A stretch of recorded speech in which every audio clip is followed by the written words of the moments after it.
सिंघाई थाना क्षेत्र अंतर्गत उत्तर खीरी रेंज के बथुआ बीट की नारंगाबाद पंचायत का वन विभाग की करीब 120 बीघा जमीन को भूमाफियों के कब्जे से मुक्त कराने एसडीएम निखासन ओपी गुप्ता के साथ स्वयं पहुंच गई जिला अधीक्षिका पूनम सिंह। आपको बता दें, जमीन को कब्जा मुक्त कराने के बाद वृक्षारोपण भी किया गया। सादे साइड में पिस्टल और हाथ में फावड़ा लेकर बखूबी अपनी ड्यूटी निभाई। भूमाफियों से कब्जा मुक्त कराने और वृक्षारोपण में जिला अधीक्षिका के साथ निखासन उप जिलाधिकारी ओम प्रकाश गुप्ता, सिंघाई थाना अध्यक्ष अजय कुमार राय, रेंजर दिनेश कुमार भंडोरा सहित पुलिस विभाग की टीम व वन विभाग की टीम मौके पर मौजूद रही। TV1 इंडिया न्यूज के लिए रविंद्र त्रिवेदी की रिपोर्ट, लखीमपुर। थाना कोतवाली जौनपुर में मुख्तार अंसारी के सहयोगी मछली माफिया रविंद्र कुमार निषाद की लगभग 4 करोड़ रुपए की संपत्ति गैंगस्टर एक्ट की धारा 14(1) के तहत कुर्क के आदेश की मुनादी कराते हुए सील कर दी गई। सबका दिखाई दो सर, आज क्या कार्रवाई की गई, किसके विरुद्ध? ये देखिए, मछली माफिया हैं रविंद्र निषाद उर्फ पप्पू, जो कि जोगियापुर थाना कोतवाली जौनपुर के रहने वाले हैं। ये मछली का बहुत बड़ा व्यापार करते हैं और बिना लाइसेंस के ये खरीद बिक्री करते हैं। इनके ऊपर गैंगस्टर एक्ट का मुकदमा कायम किया गया है और गैंगस्टर एक्ट के मुकदमा कायम करने के बाद इनकी प्रॉपर्टी 14(1) में माननीय जिलाधिकारी महोदय के आदेश के क्रम में ये इनकी प्रॉपर्टी कुर्क की गई है, जिसके प्रशासक तहसीलदार सदर बनाए गए हैं। इनका संबंध माफिया मुख्तार अंसारी से है। इनके प्रॉफिट में, इनके शेयर में उनका रहता है शेयर।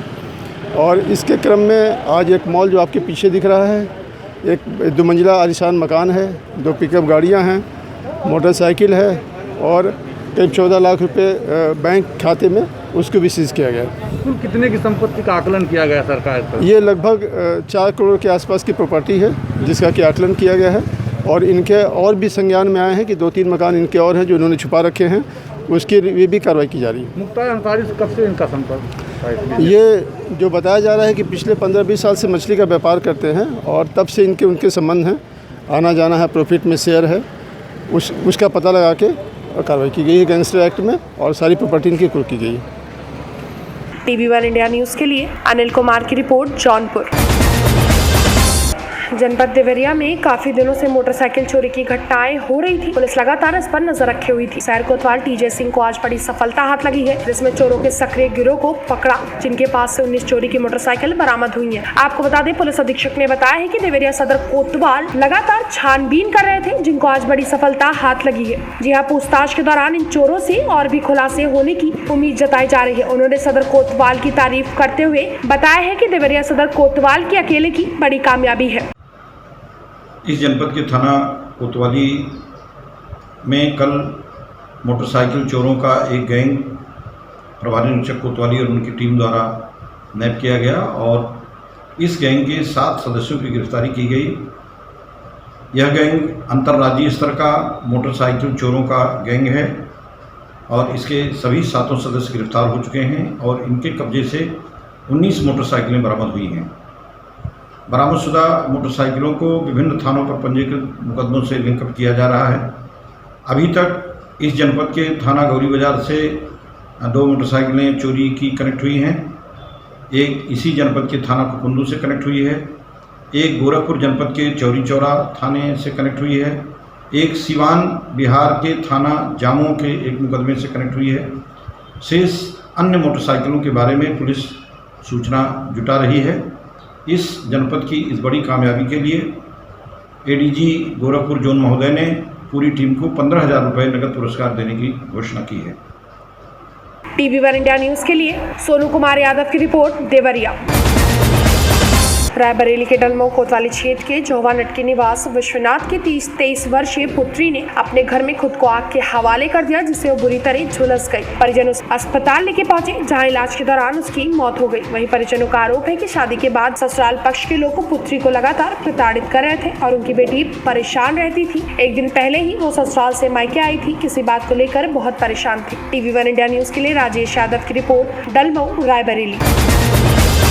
बहराइच के तहसील महसी के राजा बोंडी ग्राम में मेन मार्केट से लेकर बोंडी की गलियों में बह रही गंदी नालियों का पानी जगह जगह कूड़े के ढेर है, संक्रामक बीमारियों को दावत दे रहे हैं। ऐसे में मार्केट में ग्राम वासियों का बाहरी लोगों को निकलने में काफी परेशानियां हो रही हैं। साथ ही सावन के महीने में लोग भोलेनाथ की आराधना करते हैं, इसके बाद इन गंदी नालियों के पानी में होकर उन्हें जाना पड़ता है। कई बार शासन प्रशासन को इस बात से अवगत कराया गया, लेकिन फिर भी शासन प्रशासन मौन है। लोगों की जुबानी यहाँ पर 2 सफाई कर्मी की नियुक्ति है, लेकिन महीने में 1-2 दिन वो आते हैं और खाना पूर्ति करके चले जाते हैं। कभी कभी फावड़ा लेकर फोटो खिंचवा लेते हैं। ऐसे में बोंडी ग्रामवासी कब तक इन मुश्किलों का सामना करेंगे, कब तक इस गंदी नालियों के पानी में आते जाते रहेंगे। TV1 इंडिया न्यूज के लिए अटल बिहारी त्रिवेदी की रिपोर्ट, महसी बहराइच।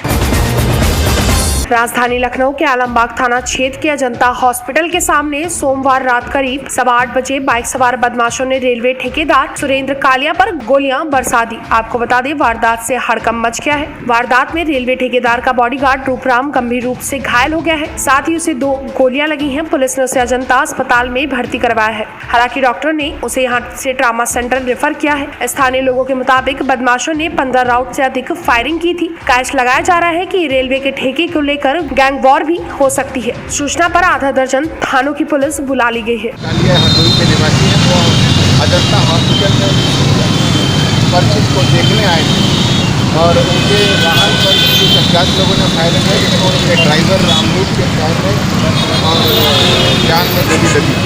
सर क्या गोली लगी है? अभी जो पता चला उसमें 2 गोलियों की सूचना प्राप्त हुई है, जिस अंदर में उसका उपचार हो रहा है। वो अभी फिलहाल डॉक्टर के हिसाब से करने के बाद सर जनता में किसको देखने आए थे? कोई उनका रिलेटिव था या कोई मित्र था?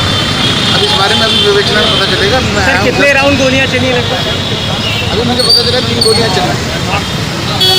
और कितने लोग थे सर उसमें जो फायर किया था? कितने लोग थे? अभी मैं विवेचना कर रहा हूँ, जांच करके जैसे तथ्य आएंगे फिर आपको। Thank you sir. ठीक है sir, thank you sir. TV1 India news के लिए फुरकान की रिपोर्ट, लखनऊ।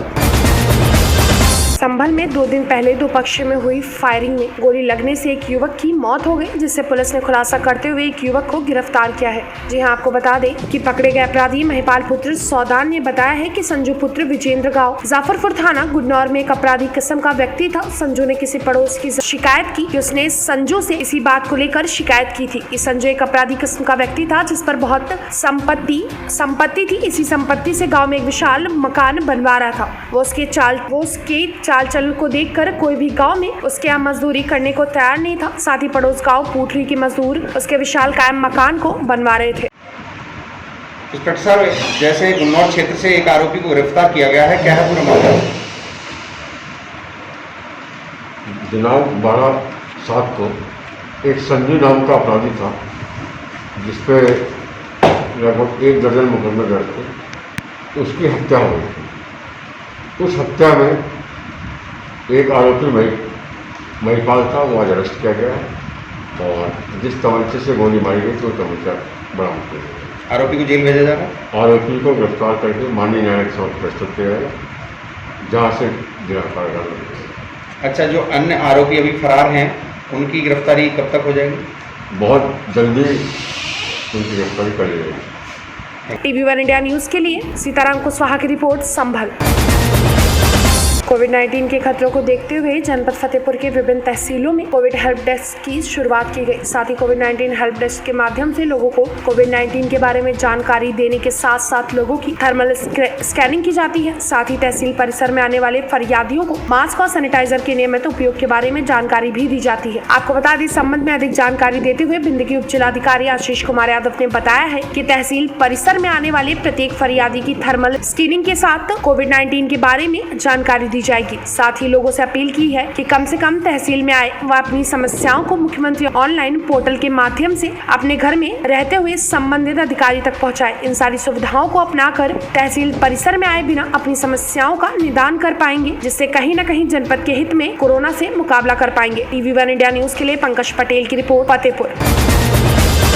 आपको बता दें, जनपद बरेली के विधायक राजेश मिश्रा और पप्पू भरतौल की छत्र छाया में चल रहे सरकारी प्राइमरी अंग्रेजी माध्यम स्कूल की तारीफ में प्रमुख सचिव नवनीत सहगल ने विधायक से स्कूल की तारीफ की पुल बांधते हुए उक्त विद्यालय की खूबसूरती और इसमें पढ़ने वाले बच्चों से जब सवाल जवाब किए तो जवाब में बच्चों की धारा प्रवाह अंग्रेजी बोलते देख प्रमुख सचिव नवनीत सहगल दंग रह गए। जी हाँ, आपको बता दें, उन्होंने विधायक की तारीफ करते हुए कहा है कि वो स्कूल में जल्द ही एक विशाल कंप्यूटर लैब बनवाएंगे, साथ ही जिसके लिए वो शासन को इस मसले पे प्रस्ताव जारी कर रहे हैं। वो इस स्कूल में 4 चांद लगाने में कोई कसर नहीं छोड़ेंगे। तो वहीं संदर्भ में जब विधायक राजेश मिश्रा और पप्पू भरतौल से बात की गई तो उन्होंने साफ तौर पर मीडिया से रूबरू होने पर बताया कि वो बच्चों को अच्छी शिक्षा दिलाने से पीछे नहीं हटेंगे। साथ ही उन्होंने कहा, बच्चे देश का भविष्य है, इनको आगे बढ़ाना ही हमारा काम है। साथ ही विधायक ने कहा, पहले प्राइवेट विद्यालय अंग्रेजी माध्यम से के नाम से बच्चों से खुली लूट करते थे, लेकिन वहीं दूसरी ओर सरकारी विद्यालय में वहीं प्राइवेट स्कूलों से अच्छी सुविधाएं बच्चों को अपने क्षेत्र में उपलब्ध करा दी है, जो प्रमुख सचिव नवनीत सहगल को भा गई है। जहां स्कूल के सौंदर्यीकरण व बच्चों को दी जाने वाली अच्छी तालीम की प्रशंसा करते हुए उन्होंने उक्त स्कूल में जल्द ही कंप्यूटर लैब स्थापित करने की बात कही है।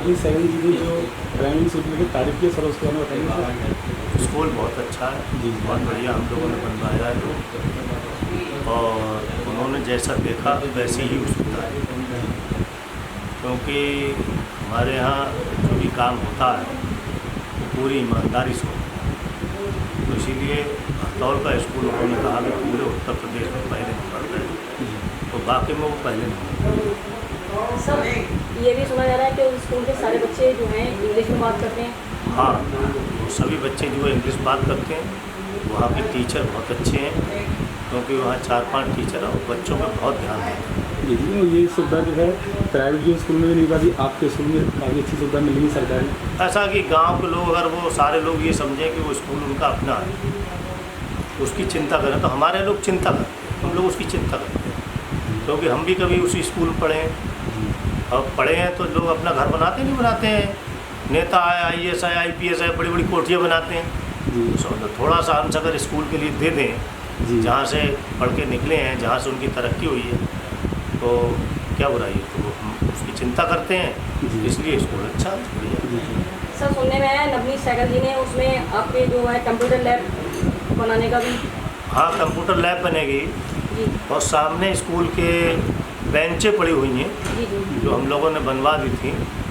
और बेंचें जहाँ पड़ी हैं तो वहाँ थोड़ा सा पानी भर जाता, तो उन्होंने टाइल लगवाने को बोला। हमने कहा यहाँ टाइल लग जाए, क्योंकि ग्राम सभा में जितना पैसा आता है वो लग जाता है पैसे की, थोड़ा नहीं है। तो उन्होंने कहा कि ये यहाँ पे टाइल लगाइए, और 2 जगह की जो आबादी के बीच में भूरे आ गए उनकी जगह हमने कहा ट्रांसफ़र कर दो, दूसरी जगह दे दी। उन्होंने कहा उस जगह को ट्रांसफ़र कर दीजिए, वहाँ पार्क बन जाएंगे या ग्राम सभा की कोई आमदनी कोई चीज़ बन जाएगी, उससे जो है ग्राम सभा का वो काम भी चलता रहेगा जहाँ था थोड़ा बहुत, तो ये वो भी काम होगा। तो सर, थोड़ा लॉकडाउन के बारे में थोड़ा बताएंगे सर। लॉकडाउन में यही है कि भैया लोग ज़रूरत हो तभी घर से निकलें, वरना ना निकलें, क्योंकि देखिए सरकार का इतना प्रयास है और मुझे लगता है कि सरकार 24 घंटे में 15 घंटा तो इसी चीज़ में सोची। लॉकडाउन सबको निवेदन भी कर रहे हैं। सर, आपने इसी लॉकडाउन में अभी छतरियाँ बांटी थी, उससे कुछ लाभ मिला छतरियों का? सर, वो तो एक छाता इसलिए बांटा लोगों को ये लगे कि दूर रहे, क्योंकि छाता से अगर छाता वाला होगा तो वैसे भी आपकी काम कर गई 5-6 फीट दूर आदमी रह सकता है, और छाता लेके अकेला भी कोई व्यक्ति जाएगा तो कोई उससे टच नहीं होगा, दूर ही खड़ा रहेगा। उन्होंने स्कीम निकाली आपने सर? हाँ, वो स्कीम बढ़िया है। TV1 इंडिया न्यूज़ के लिए साहबर सिद्दीकी की रिपोर्ट, बरेली।